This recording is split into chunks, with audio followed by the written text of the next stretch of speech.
Hello guys, let's get right into it. So today we're going to learn about FastAPI and how to integrate it with Postgres and use Alembic for the data migrations.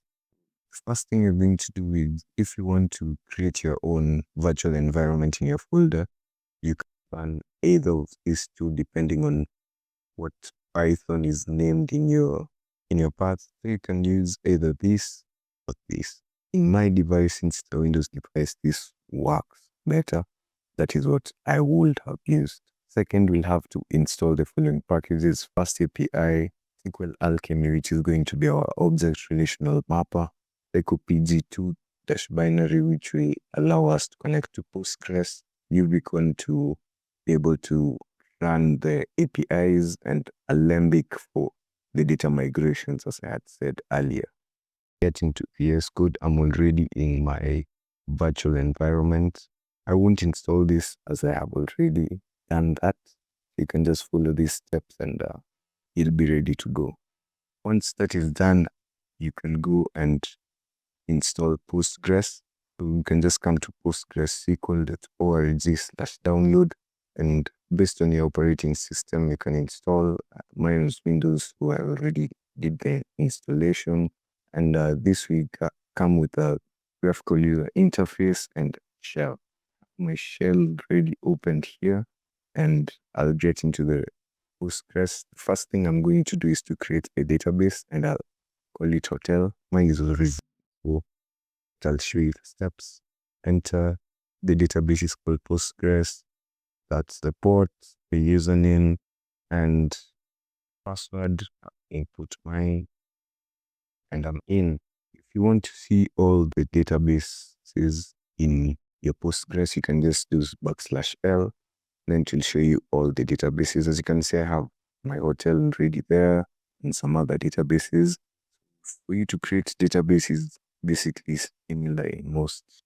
Create database, whatever you want to call it, when already exists, so it won't work.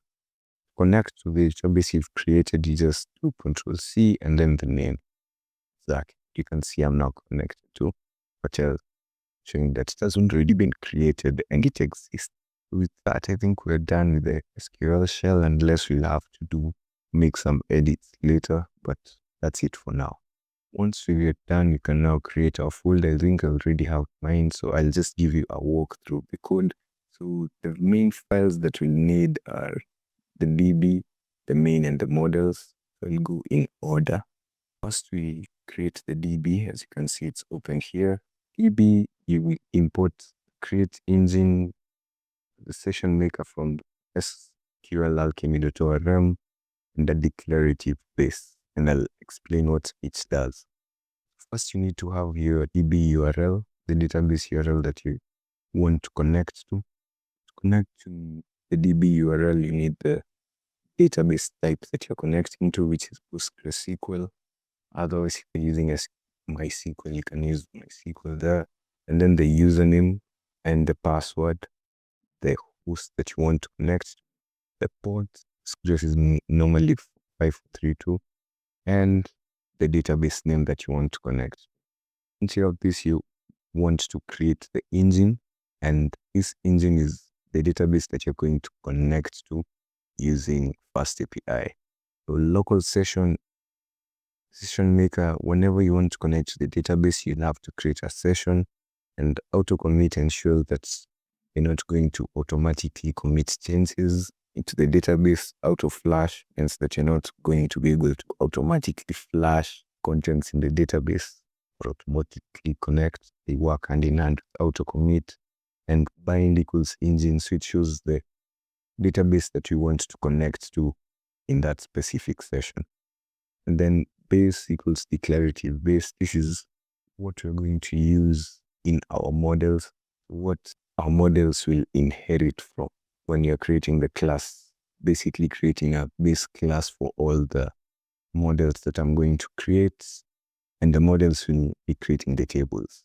I hadn't spoken about an ORM, so an object relational mapper it basically helps object-oriented programming languages such as Python be able to connect to relational databases such as Postgres, MySQL, and be able to use the database tables in form of objects rather than writing raw SQL consistently. That's the advantage of an ORM. With that, I think we can go to our models.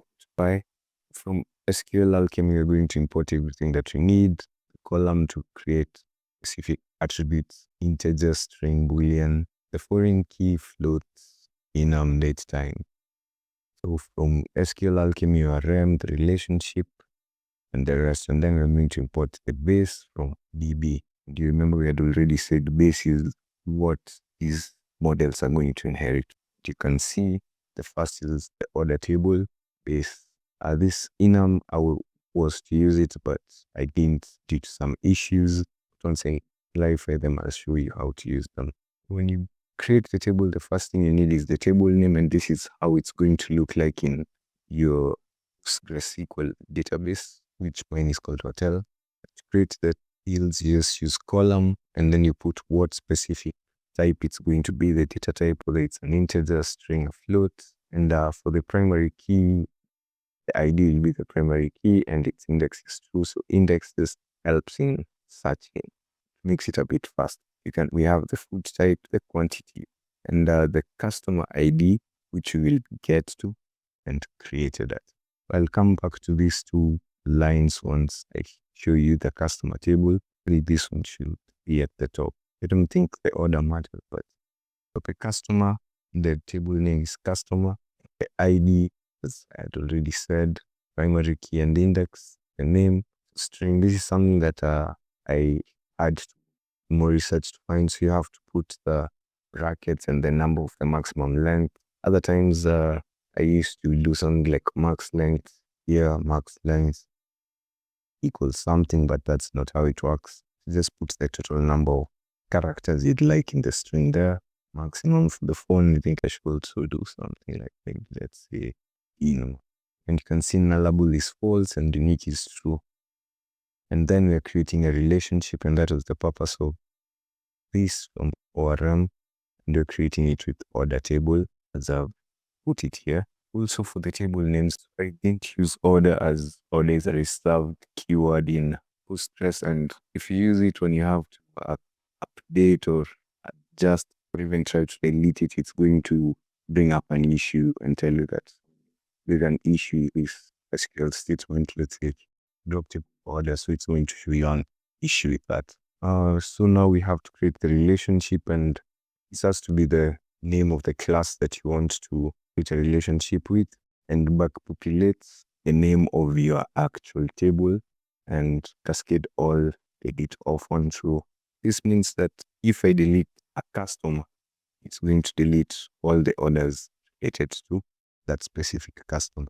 And this name over here should correspond to the table name that you're creating, because it's in Postgres, it's going to check the relationships based on the specific names and not the names of the classes. And now I can come back here. You can see customer ID, it's foreign key from where customer. So you use specific table names in these relationships from the customer.id. That one is customer.id. Nullable is false. Created that, it's going to be default, and the customer, you can see the name of the class first, and what does it backpopulate this name over here, and this customer being the relationship, it might be into this customer table. So if it was capital, put it capital. I don't know if that was an issue, but the name really matters, and you might confuse. So in creating a relationship, just know that the first one is the name of the class table that you're trying to create a relationship with, but what it backpopulates is the name of the actual table in the database, as we put here in table. And this relationship, this variable should be the name of the table that you're trying to create a relationship with. Yes, I think that's enough for enum.enum. Let's go to main.py, where everything together. From FastAPI, we're importing FastAPI, HTTP exception for error handling, and depends. For identic, we're importing base model. So we're going to use this base model as create some classes that will be used as inputs for our functions, what we expect based on the models we created. So typing, import list and annotated. We also import models. Don't do for models import, just import models as a whole. And from DB, we can import what we need, which is local session and engine. And we'll import the session from SQL alchemy.orm and enum. We're going to use enum. The first thing we're going to do is to create an instance of FastAPI class that call it app, and then to bind everything, to create everything in the models. We're going to do models.base, .metadata.create all, and then for which database that we had created the engine that said here. So for this database, and then the food type, so that was the class enum, and then we're creating now these models that we're going to use in our functions. So customer model, which is taking in the name and the phone, as we had read here. Yes, name and the phone. This one is a relationship.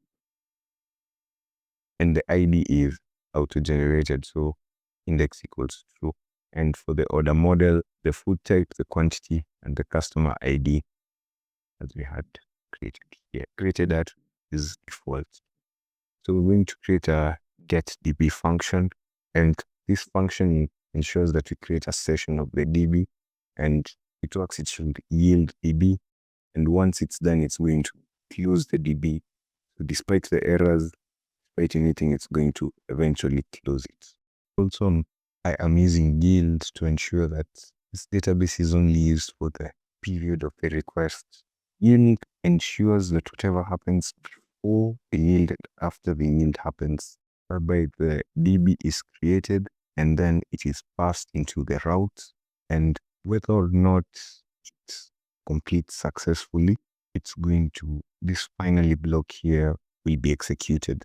Whether the routes execute successfully or it throws an error, the DB will always be closed. So it reduces the amount of code that you'll have to write when you use try except and then finally and all that. So it ensures that DB close will always happen whether or not an error takes place. And then we're going to create a DB dependency using annotated, which is like a type hint. So it ensures that we get a type session, and that depends on the getDB function over here. We get a DB, it's going to be of type session, and it's going to be the DB dependency. Basically, whenever DB dependency is called, it's going to use getDB to get the specific session that it wants. And that section is of type session. So we can go to now we're creating the specific functions. So we can use this decorator that we created here, the FastAPI instance, and it has the normal, the post, get, put, delete, badge for the specific route. So the first one will be customer, async, so it's normally async because FastAPI suited for asynchronous processing. So async define add customer, and you can see what it receives as an input is customer of customer model, as we had defined here. That's what it expects. And we're creating now that database instance, the session using DB dependency. And DB customer equals to models.customer, you put in the name and the phone based on this customer. So it created customer.name and customer.phone. So it comes when it's passing, it's going to be a class customer, and this customer to get the name and phone, and then add a customer and quit. And we can use the refresh to ensures that my object in Python is up to date or is hand in hand with what is in the database after the commit. So it's just good practice. Then you can return customer added successfully. So I haven't done some error handling. We'll do it in the next. And then to get the customers, you just need the DB dependency and you query models.customer.all. The models here, getting it from here, models.customer.all, and if not resolve the HTTP exception that we had sent, status code and edit it. There are no customers. So I think we can try those two right now. Postgres, I think I haven't run it. Music.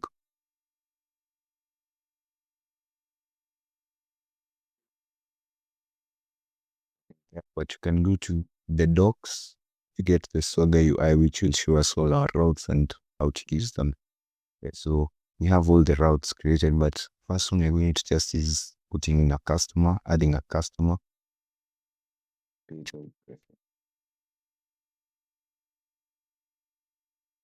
Yes, I think that's okay. So executes. Customer did successfully. Set another person. Executes.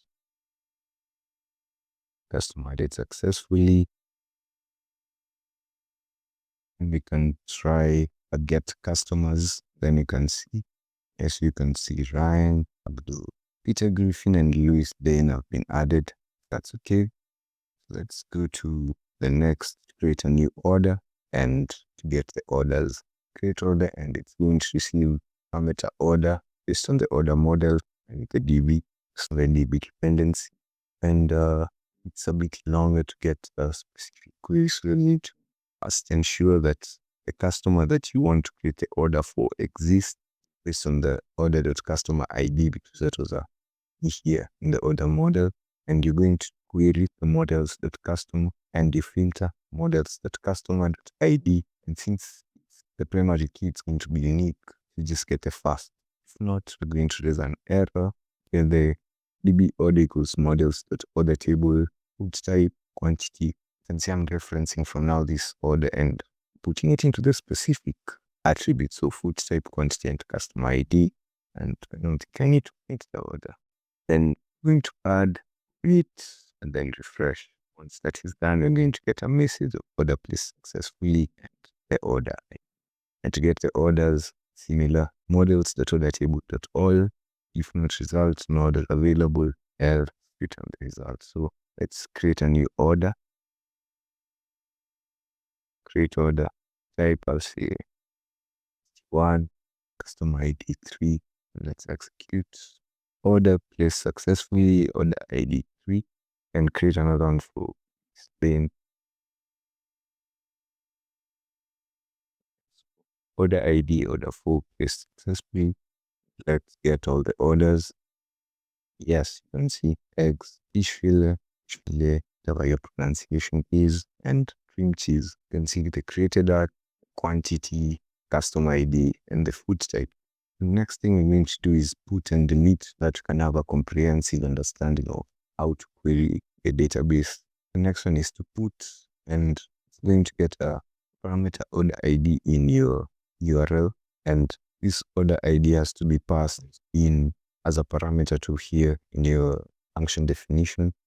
So you can see you have the DB dependency, order ID, food type, and quantity, because you want to adjust, and you can adjust either. This is just setting out, and it forces you to adjust both the food type and quantity. But you can adjust it to be able to take in one, maybe it's food type or quantity, or yes, or both. But I'm doing both. How will you do it? The first thing you'll have to do is to ensure that food type is optional. So think from typing is also import optional. So food type, I think you can see it's optional, string or none, or quantity too. What you can do here is to say if order, if remember that you have results. So if type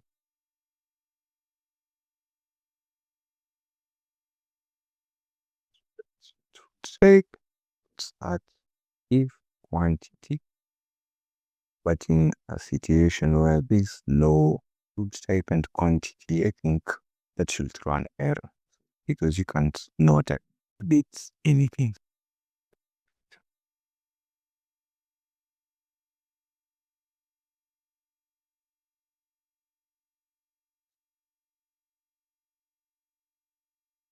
It's at least one value. Yes, I think that was a good recap. Order ID, straight out.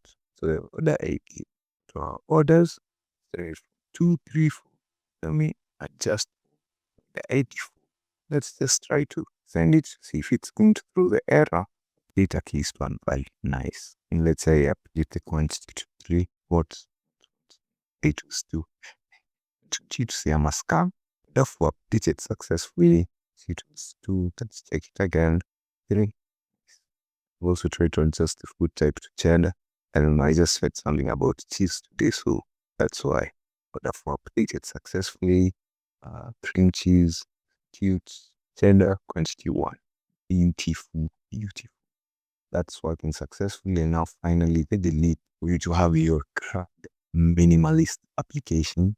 Update, delete, and the parameter again, the order ID, which is int. And you can see here is optional, but here it's not optional because you can't update without having an order ID. So that's necessary. And in delete order, you get the specific order ID, models.order table, filter by the ID, and you get the first. There's no result, no through the error. Otherwise, if there is, you can just do the DB. So you just commit and the order deleted successfully. If it works, then come here, delete order. What order ID do you want to delete? What don't I want? Let me delete egg because it was in there for Y. So ID 2 type eggs. Nice to have you eggs. And there's an internal server error. Let me check it. It hasn't loaded again. No order. It's deleted. These are the issues you might face on currency. So it has already been deleted. And also let me adjust this one so that it can have an F. I just want to see the number 2. Yes, makes me happy. And then I think we can check the orders again. Beautiful, beautiful. How easy. I believe we've seen how to create a CRUD app using FastAPI and SQL Alchemy URM. I'll show you how to use Alembic to come to our models. Say I adjust. Also, first of all, before I even get into that, let's see that everything has been created in Postgres shell. Connect to hotel, check all the tables, /d, all the tables. You can see they're already created. You can see the ID, food type, quantity, customer ID, created that, and the details. Order ID, primary key, foreign key, and then you can get details of customer, yep, name, for and everything. So you can see we were able to whatever we created there, and adjust it here. So let me see something that I can adjust that is not null, because if I adjust something that should not be null, yet there are tuples or records that have them. Let's say I adjust food type to just food. So there's going to be tuples that have the food type column and the food column, but have been populated with food type and not food. So you find that it's going to throw an error because both food type and food are not nullable. If one has food type, let's say fish, and this other one doesn't have any food, or you might find now a new record has food but no food type, it will throw an error. So it's not, I do not recommend adjust the column name for nullable values. So I think we can adjust this created at the name. Let's say created sign. First of all, to install Alembic CAD code for that. Just show you. Copy all. Just copy this. I came prepared. I came with my notes. Yeah, you can see better here. So first, I think we already installed Alembic. We next do Alembic in its Alembic, and then SQL alchemy.url. You put it once Alembic has been set up in the project, you go to SQL alchemy.url. It's in alembic.ini here. So in the alembic.ini, you put in the URL to your Postgres database, specific one that you want. Whatever was here, let's put it here, and you'll be good to go. So once you put the URL, to adjust it, you can now say Alembic revision to generate -m. So this is the message. When you faced GitHub build, you want it's only to search statements. So we can copy this.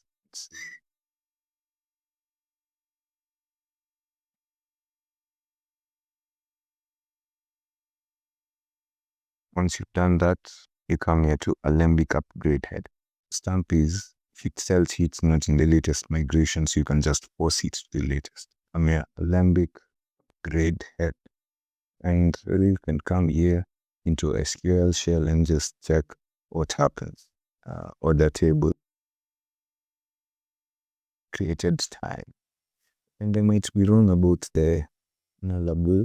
I don't know. At that part, I might have said a lot of wrong things, but I just know that it might throw an issue. It might throw an issue. Let me just try for purposes of being trial and error. Let's just try how to generate snippets. Just some food. We'll see if it will work. Damn, it does. So exactly. This is what I was talking about. Column food has null value. So it will create a new column. Since nullable was false, but most probably it's because it's now creating a new column food and now the initial records that had the fix the other columns will not have any value for food. So it's going to create, let me just take it back to food separate. See this up to date thing.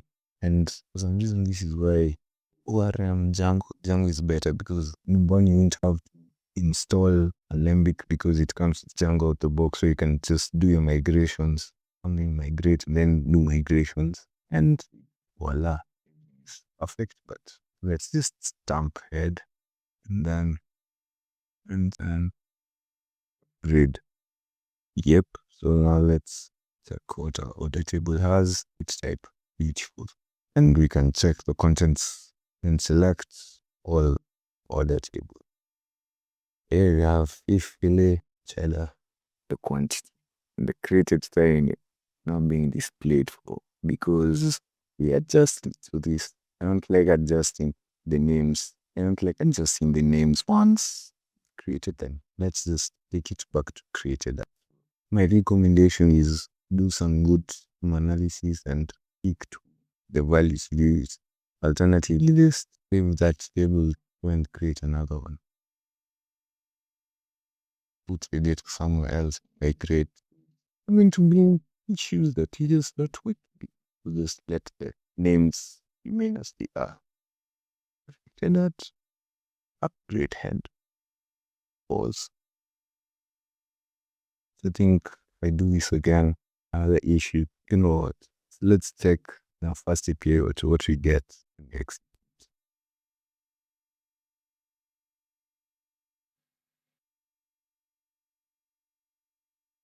Let's get all the orders created that is null. So we are adjusting these fields brings about issues. So I don't recommend it unless I find a better way of doing it. But that's just how you use Alembic, and I hope you don't have to use it a lot. I think we've done enough. We've created a basic customer order CRUD app backend, and again, I might create the front end for it to just figure out to integrate with the front end, specifically React.